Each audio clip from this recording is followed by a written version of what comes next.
I am out here in the wilds, all unco-hosted. I am the angry black male out west, Azel Williams, and the angry black male out east is not currently with us this week because he is on his book tour. Tochi is out there pushing Harmattan season. Go to tochionyabuchi.substack.com to find out info on events and where you can pick up the new book at your local bookshop or on your independent online bookseller as well. But I am not alone. And I am so grateful to not be alone. I am here with really one of my heroes, a real life Lois Lane, genuinely one of the most impressive journalists I have ever met, and frankly, I think one of the most impressive journalists ever writing. So I have the pleasure of welcoming into the inner city's Cerise Castle.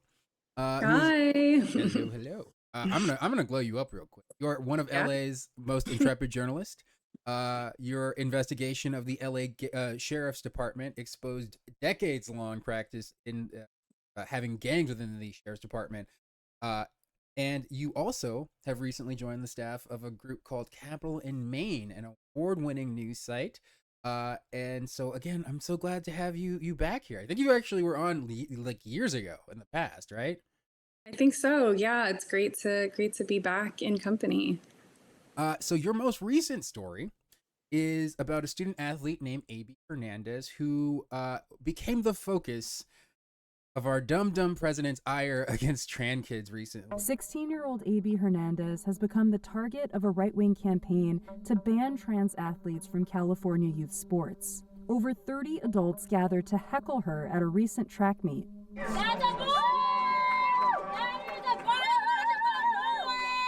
Is that even registering as you're competing? Honestly, no. I'm still a child. You're an adult, and for you to act like a child shows how you are as a person. And nothing I can do about people's actions, just focus on my own. Sonia Shaw, president of the Chino Valley Unified School District and candidate for California Superintendent of Public Instruction, got into several heated exchanges on the sidelines, including one with A.B.'s mother. What a coward of a woman you are allowing that! Studies show trans athletes have not outperformed their cisgender counterparts. On Saturday, other competitors beat Hernandez in 2 of her 3 events. She won first place in triple jump. She is not currently ranked nationally, and she has been outperformed by over 2 meters in her jumps by girls competing in states that have banned gender-affirming care.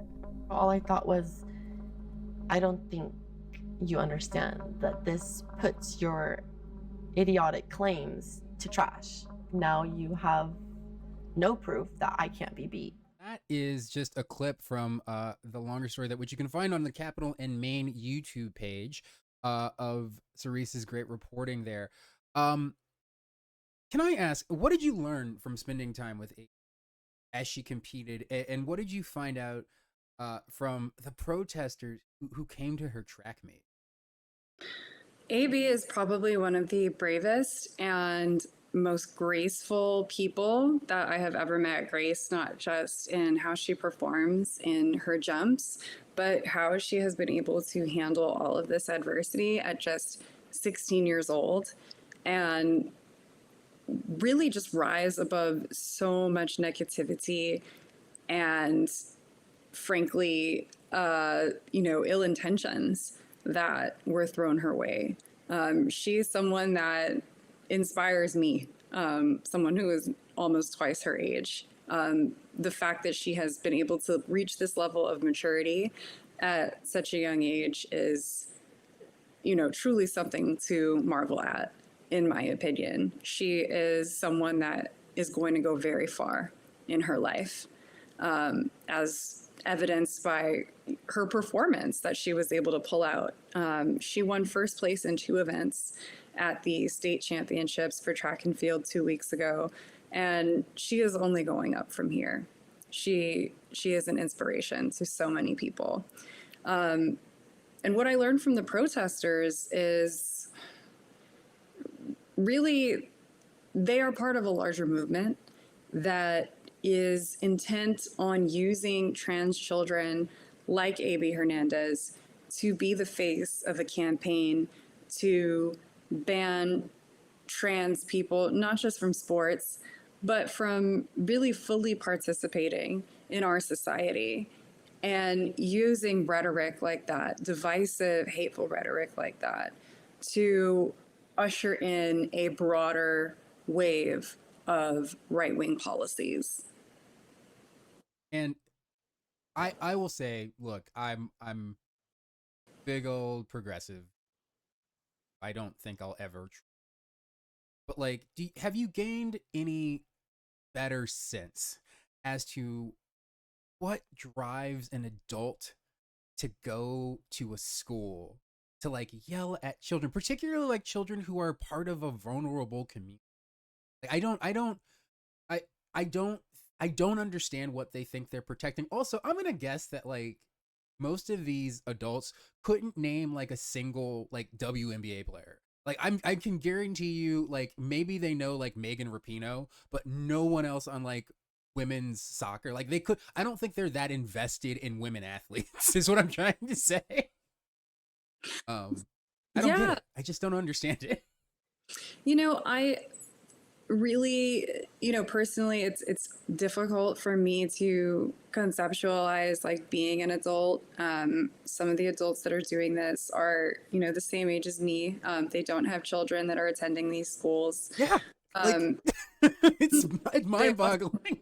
they often don't even live in the neighborhoods and cities where these children even go to school. They travel across the state of California to yell and, frankly, like stalk trans children. I don't know what possesses somebody to do that. I can only speculate.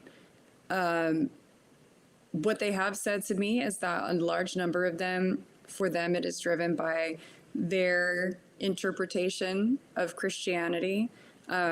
They believe that there are only two genders, which, objectively is not true. I don't think they have even begun to think about or even be aware of intersex people, for example. The religion definitely plays a role in it. Another thing, and this is my speculation, but I think some of it may be driven by trauma that they've experienced. For example, one woman that I interviewed outside of the track and field finals, her name is Beth Bourne, and her child is actually non-binary. And they have no relationship. They are no contact with each other. And that is a result of the things that Beth Bourne has done. She has outed at least 10 trans children. In our interview, she told me that she spends her time looking at these children's social media pages to determine whether or not they are transgender, looking at the pages of people at I'm their sorry. school. Can I clarify something? She goes onto other children's social media pages to assign them, I guess, transgender identity. Is that what you're saying? Yes, she will comb through children's social media pages to determine whether or not they are transgender. For She the told purpose of what?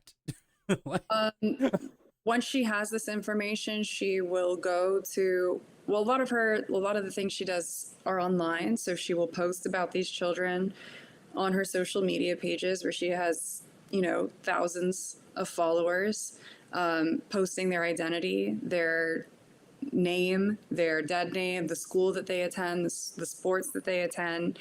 And sometimes she will go to their competitions and stand out there with signs outing these children, misgendering these children. So to And bully? Like her whole goal is just to like kind of harass kids? That's weird. Um, yeah, I mean, I would call that harassing a child, definitely. Absolutely. From her point of view, I asked her why she does it, and she believes that, it is her mission to tell these children that they are not actually trans, that it is okay to be, men that want to wear long hair and makeup, is what she said. That is okay, but, It is not okay to be trans. I mean, it is okay to do that, but it's also okay. Like what okay.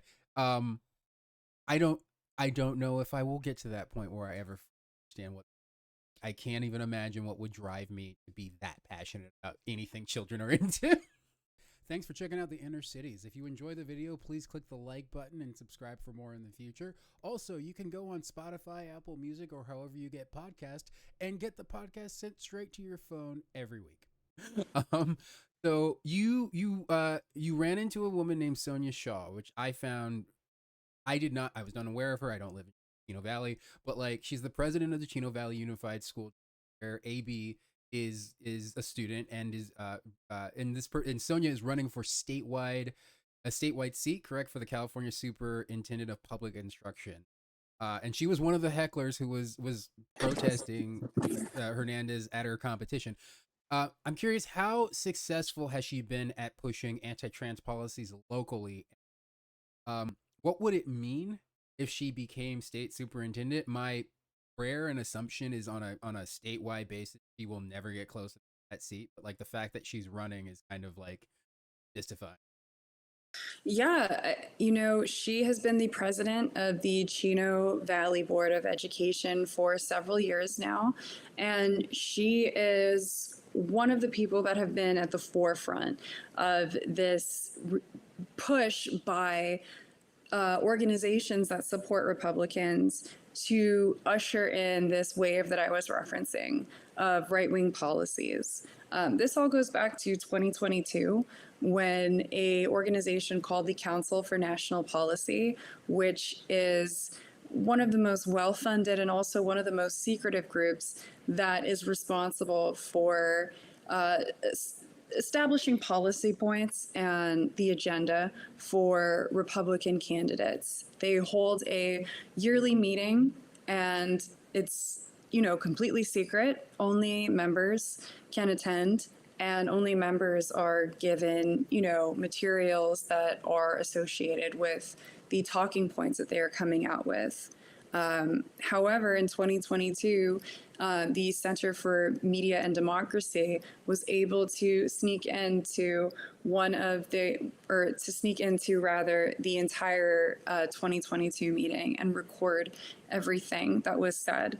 And they got their hands on the membership list as well. And what's relevant to this conversation is that one of the sessions that was carried out during that gathering was one specifically driven to target transgender children.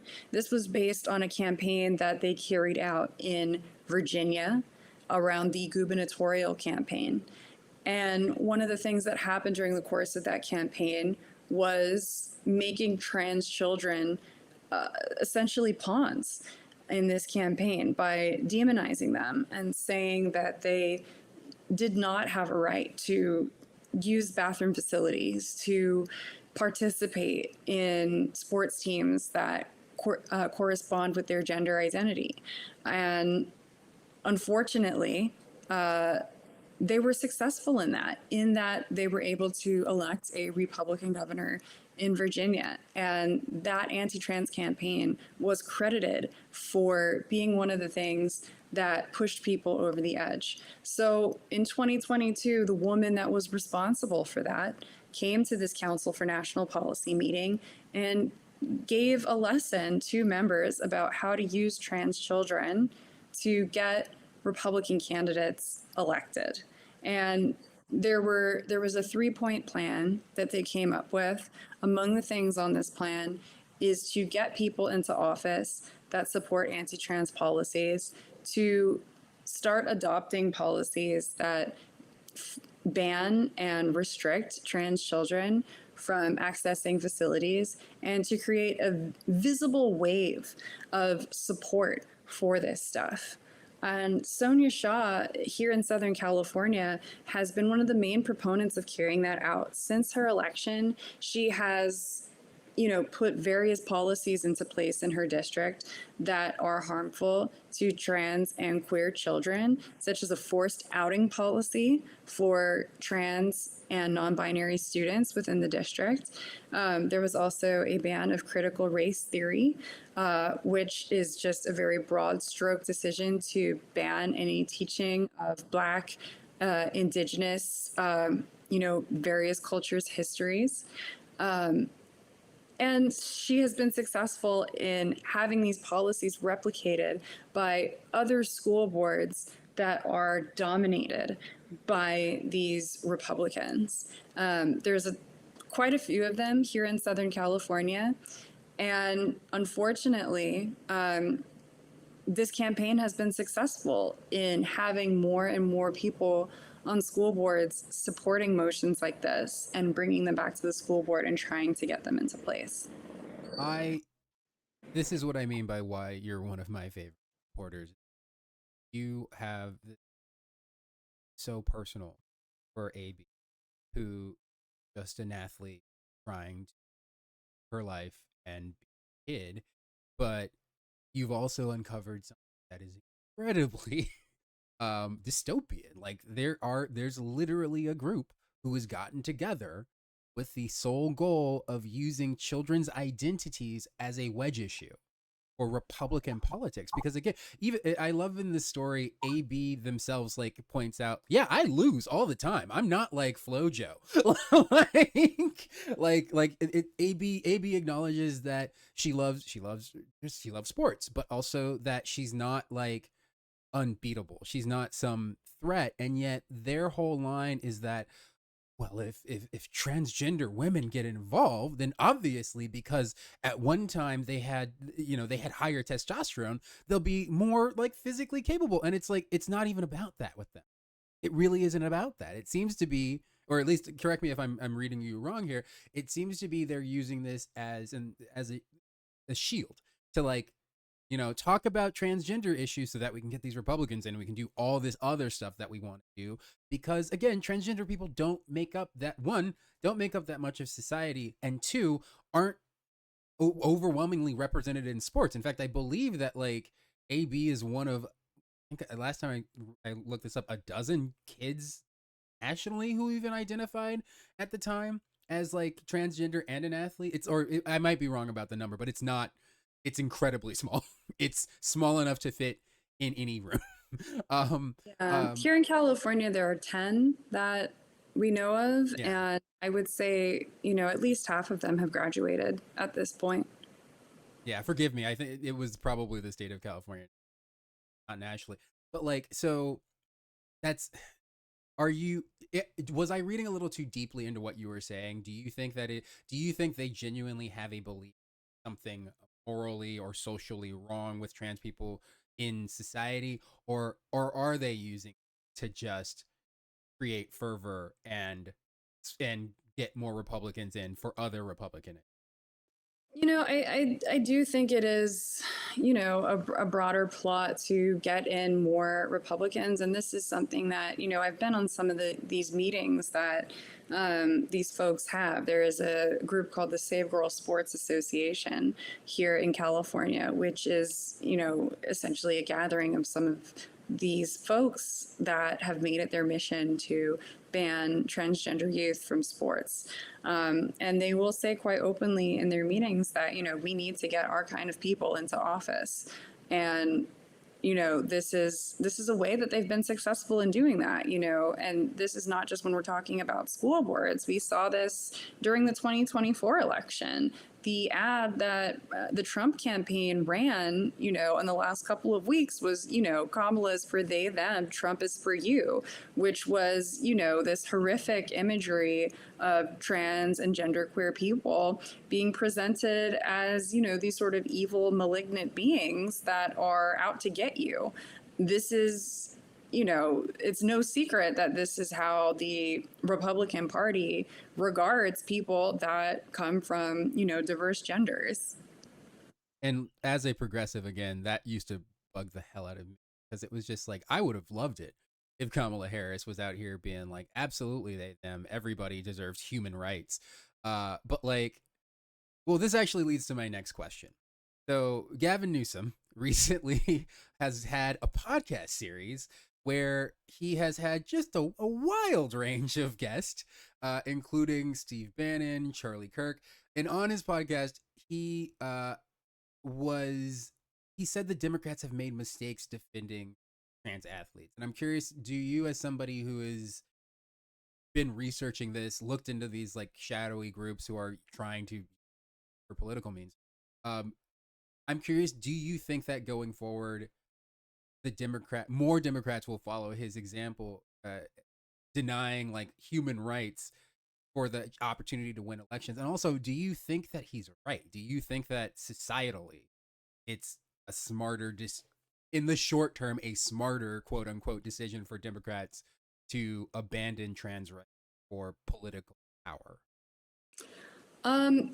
To answer your first question, we've already seen Democrats taking up this call and mirroring Gavin Newsom's sentiment. There was a Democratic member of Congress, I believe, who recently said that transgender youth need to find something else to do besides sports. On a personal level, I think that kind of rhetoric is horrific and really harmful. Absolutely. One thing that I have been, doing throughout this reporting, when I hear people talk about this in my head, is thinking, what if we replace trans with black? Yeah. Because I know that they were doing that at one point. When people say to me like, oh, there needs to be a separate league for trans youth. We had separate leagues for black people, like it's the same thing the way I see it. And we're not talking about like I have a 95-year-old grandmother who was, 95, obviously. She was born in 1930. And even if you want to go back a step, my own parents were born in the 50s when, like, I think my dad was born the year school desegregation was ruled. But it's not like it just flooded out. So, like, grandparents that exist today remember being told what you're saying, like that there should be some separate space for some other group. That is shocking. That is, ugh. Sorry, I interrupted you. But do you think he's right on the And I am. We were talking about before the show. I am not the highest up when it comes to America in the long term in regards to my belief. Do you think that he's right as a country that, like, well, I guess Kamala Harris, it was effective last year. Do you think it's still going to be effective in the future? Scapegoating trans kids? I think that in any government where there are tones of fascism and authoritarianism, I think those tones have become sort of like full themes now, especially in light of what we're seeing unfold here in my hometown of Los Angeles. I think whenever that is present in politics, they are going to look for a scapegoat, whether that is immigrants, whether that is transgender people, whether that is the gay community, whether that is Black people. There is always going to be someone that they scapegoat all their problems for, instead of addressing the root issues, which is wealth inequality, which is the conditions of capitalism that allow this to transpire. It is in the best interest of the ruling class to divide the working class against each other and to segment us into little groups. So we're so busy fighting each other that we don't tackle the real issues that are the causations of all of the issues and adversity that we need to overcome in our day-to-day life. So I think it's very likely that we will see this continued demonization, this continued elevation of trans people as a talking point on different campaigns, despite the fact that transgender people in this country make up about 1% of our population. So like I said, you recently joined this new group, Capital in Maine. Can you tell us about the organization and how they differ from, bigger corporate media or even other independent news sources like The Intercept or something? Yeah, Capital in Maine is based here in Los Angeles in Echo Park, and we are covering inequality, which is something that I find really exciting. Inequality is, I think, probably one of the biggest issues of our time. And as I was saying, like really informs so many of the negative situations that people find themselves in or have to deal with day to day. So we make it our business to investigate power, to investigate the causations of these things, and our also one of our goals is to cover climate change, which is also one of the biggest issues of our time and our current moment, and again is also a really big driver of inequality, and itself is caused by inequality in some ways. No, I the we it's weird living in Los Angeles right now because I don't think we expected to be this much of like a real microcosm for the nation in general, where it's like there's such wealth inequality, there's such issues around climate change. Obviously, after particularly I think the fires really highlighted climate issues that we have going. But like there aren't this will lead to my next question. I feel like it's so I knew that you were based in Southern California, capital in Maine, but like I did not realize you were so local where Echo Park. You could say like, yeah, this neighborhood. Also, I looked it up and you guys you have a really impressive board of like journalists, politicians, artists. Like I think Adam McKay was a board member, Robert Reich, the former labor secretary under Clinton, is a board member. And so it's really a mix of people who are from a lot of different backgrounds who have interest in this in our community, but also a lot of the stories you cover, like we talked about with AB, represent a lot of what this nation is going. Um, and in comparison to other news organizations, I'm kind of curious. So, like when we first met, which was about 5 or 6 years ago, um, you had just published your expose on the sheriff gang, my favorite pieces of all time of journalism. And you published it through LA Taco, which is another independent news, very small, very local, online based indie. And then you also told me that you took the story to like bigger corporate media organizations who just didn't see it as a right fit for their readership. And in retrospect, I think that's insane. Even at the time, I thought it was insane. But that was like 5-ish years ago. You talk about how has the landscape for journalism changed? Do you feel like I think a lot of people would obviously say under this kind of current regime where we're being forced to call bodies of water names that the president makes up, probably not great. But you're an actual independent journalist, so like I'd love to know like how you're thinking about it, how you think about going about your work. Yeah, I mean, it's definitely a difficult time to be a journalist. The industry is in a bit of a free fall crisis. We are seeing decimations of local newsrooms every day. I think we're losing about 13 local papers a week in this country. And this is all, happening This is when the first time I'm hearing that number. That is staggeringly high. it is, yeah. Oh And this god. journalism is so important, especially at the local level, as we were talking about with the AB Hernandez story. So many of these like sweeping, dangerous restrictive policies start at the local level. People like Sonia Shaw, they start in their city councils and on their school boards before they become congress people or to secretaries of Homeland Security or even presidents. So it's so important that everyone is subscribing to local papers, donating to alt weeklies. Can I actually pause you there really quick? Because I remember back when we got brunch years ago, we both talked about the fact that we were incredibly but we both subscribed to the LA Times because Yeah. we hold personal beliefs. But like I have to say, doing this podcast, usually it's me and Tochi and we're just talking about the news, giving our takes from like perspectives of like artists and creatives and how it affects us. When I do research for the past 2 years, I have basically stopped looking at American news sources except for like going straight to the Associated Press or straight to Reuters web.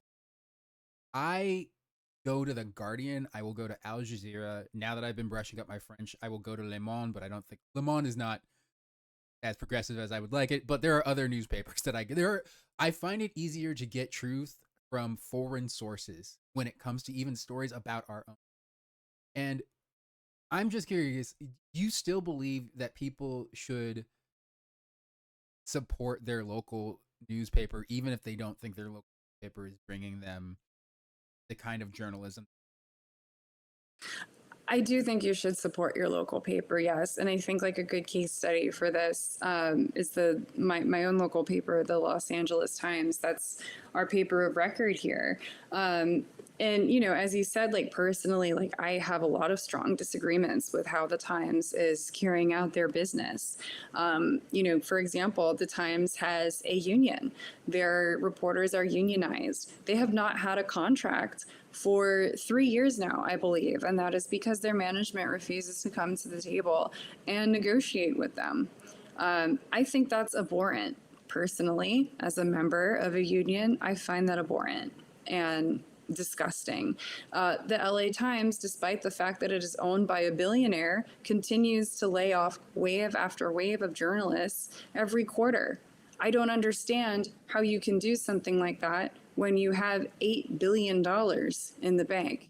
I don't understand how you can be laying off employees, especially in a moment like this where we are seeing the occupation of our city by the military. This is not the time to get rid of local journalism. I find it disgusting that the owner of the Los Angeles Times, Dr. Patrick Soon-Shiong, was seen in Saudi Arabia meeting with President Trump and the Prince Mohammed bin Salman, who was responsible for the murder and subsequent chopping up into little pieces of Jamal Khashoggi, who was a journalist at the Washington Post. I find that beyond disgusting that this man who owns a newspaper and wants to present himself as a friend of the press is meeting with someone that murdered a journalist. That is, I have no words for that.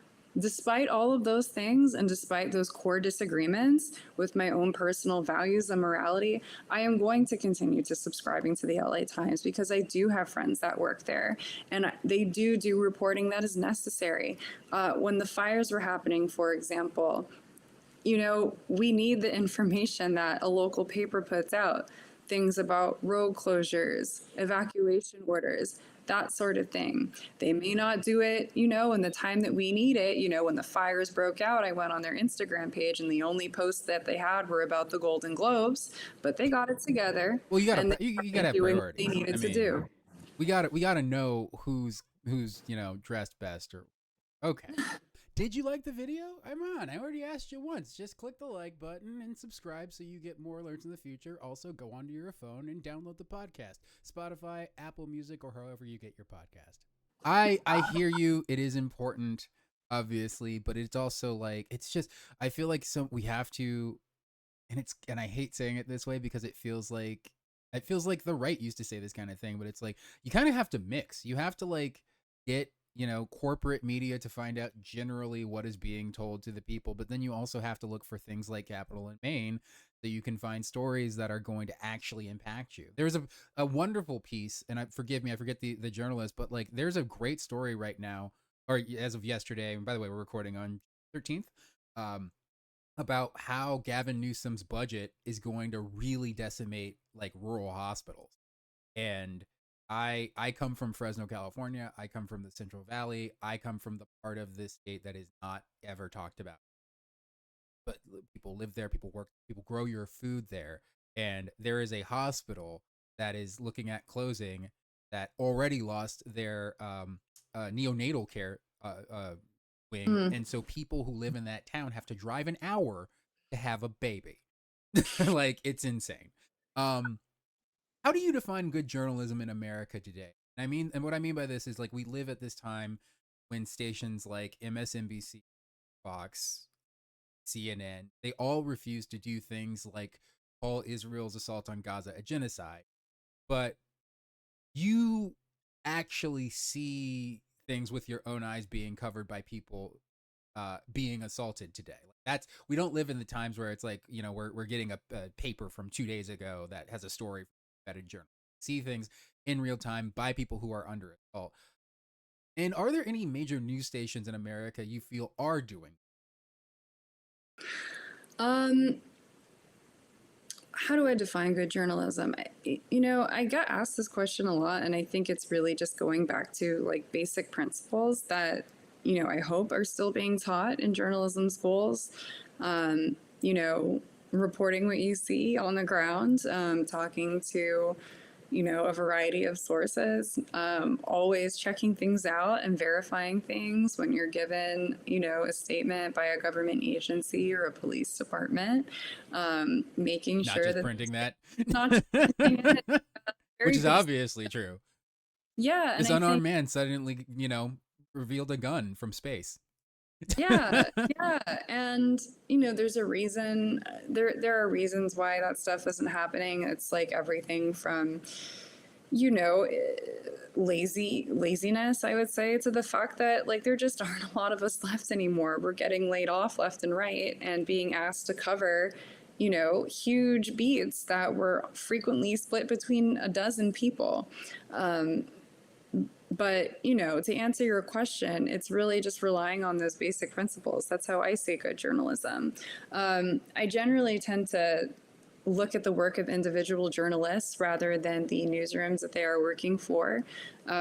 Right now, folks that I've really been relying on to get my news from about what's happening in the city are often freelance journalists that are writing for various newsrooms and local outlets. I think local journalism is always going to be the best place when you want to learn about something. Look at who the local journalists are, what the local papers are, and read that. That would be my best advice. You know who, and I forget her name right now, I'm sure you will know her name. You actually pointed me to somebody where I was like, I can't believe this person is doing this kind of coverage. There's a Spectrum News channel in LA, which I think does better like coverage of LA issues than like this local CBS and ABC affiliate, which just spent like an entire Sunday showing a flaming Waymo car as if that represented the actual protests in this town. That flaming Waymo, that one car that was burned, has tricked the entire world into thinking that Los Angeles is having a repeat of 1992, where half of the city is aflame. It was one car. To be fair, it was actually there were 3 Waymos that were destroyed. I do have to do some fact checking on that one. All right, yes, please fact check. But you need to understand, 3 Waymo cars on fire does not a riot make. It does not a riot make. Also, like, just park 3 cars in general and look at the space they take up. It's not that much. Also, I hate Waymo so much. I think that the obvious like representation of like automation destroying labor that they represent, but also just general. I was in San Francisco when they were testing these things 2 years ago, and we could not get an Uber to come to us because the roads were chock full of lost Waymo. Oh my gosh. Magical times we live in. You know what? You again, great transition, because we both are survivors of the hellscape that is Los Angeles. And according to local news stations. So as somebody who has actually in the past, and maybe currently, because I'm not sure what you're up to, who has risked their life to actually like bring people the news. I'm curious, like, what is it like to hear very well paid, trusted, and get more worked up over those flaming Waymos than they do the federal agents who are currently like disappearing? I don't. Again, I maybe I just don't fit into whatever a standard American is, but like I can't even understand how these. Yeah, I mean, it is frustrating, and that's probably like one of the overall like issues that I take with so many of these legacy media outlets that are covering this. And I think any disaster that occurs or any large news event, I imagine there's similar sentiments by local people. And I think that again just touches on why local news is so important, right? I think if you talk to any reporter out here that actually lives and works in Los Angeles, our stories have been very different than what is going on the nightly national news. It's talking about the violence that has been inflicted on peaceful protesters by police. That's what I have been seeing day to day, is people that are gathered peacefully singing songs and dancing, being trampled by horses, that are being shot at point blank range with kinetic weapons, that are being arrested for peacefully assembling in the street in areas that there is no curfew. The fact that there is a curfew in downtown Los Angeles right now because people are waving flags and singing outside of a detention center. The fact that we have Marines in here to guard against the dangers of, mothers with their young children and men that are playing the trumpet. Drummers. It's mind-boggling. Yeah. Can I ask you really quickly? Because I will say I was very disappointed. I keep waiting for Karen Bass to take. And on a personal, I've had issues with Karen Bass because I, like a lot of people, was so happy that she beat a man who is not a Democrat, who was pretending to be a Democrat so that he could build more groves, I guess. But like, the curfew thing, I understand it because it kind of takes a little bit of the oxygen away from the federal government right now, right? Like if people aren't allowed on the streets, then there's no reason to have National Guard, so then that's fine. But the curfew thing to me felt like it played into the narrative that like LA is out of control. And again, as people who live here, everything's fine. Like nothing is out of control. I'm curious. This is just like your opinion as, again, somebody who works in the city and covers stories. Like, how are you feeling about the way that Karen Bass has responded, Newsom has responded? Kind of like, what is it?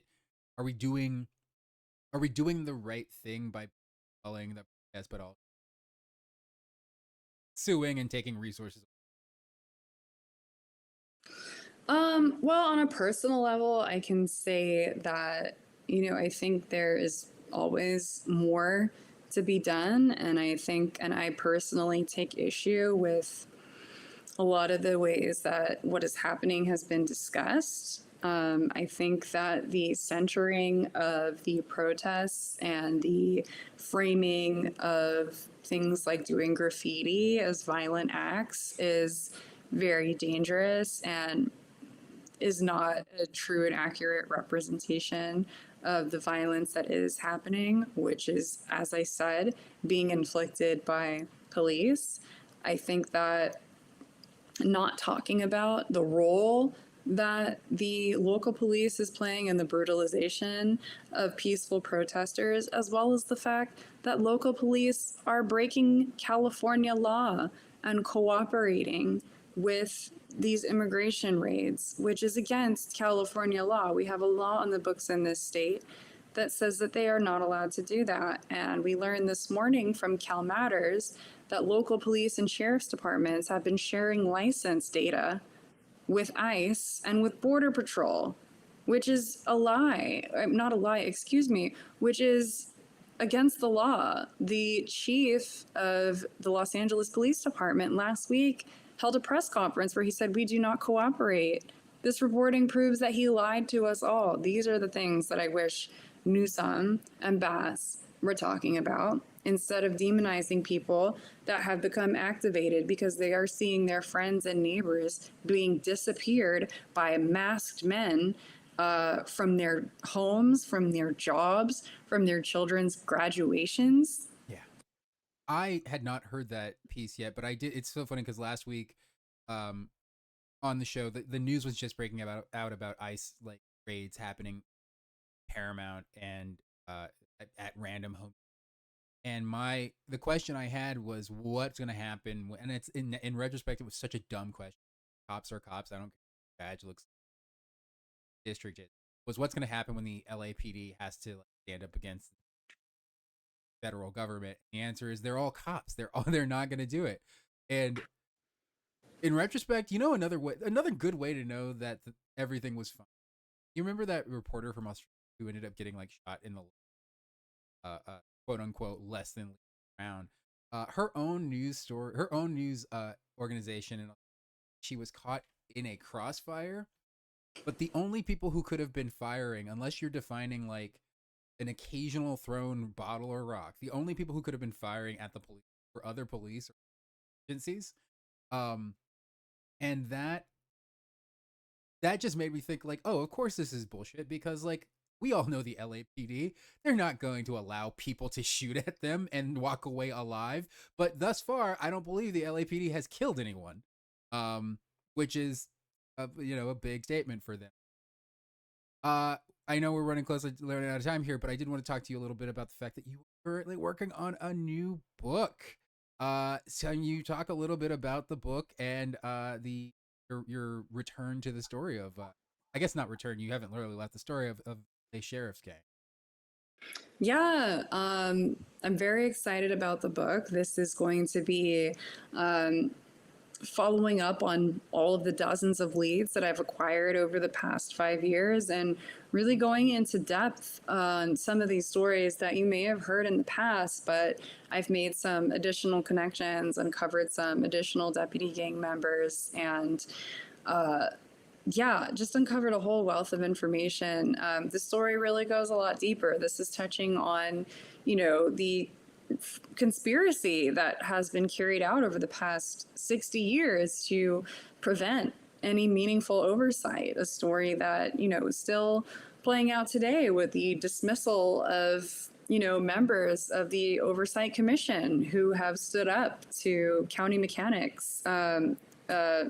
Mechanics in the sense of how governance is carried out, and just a deep repression of any sort of meaningful accountability. It's a very sad story, but it is a very important story, especially as we are seeing police departments become more militarized and becoming more integrated into just day to day. Like, we're seeing them more, we are encountering them more, they are becoming more deadly.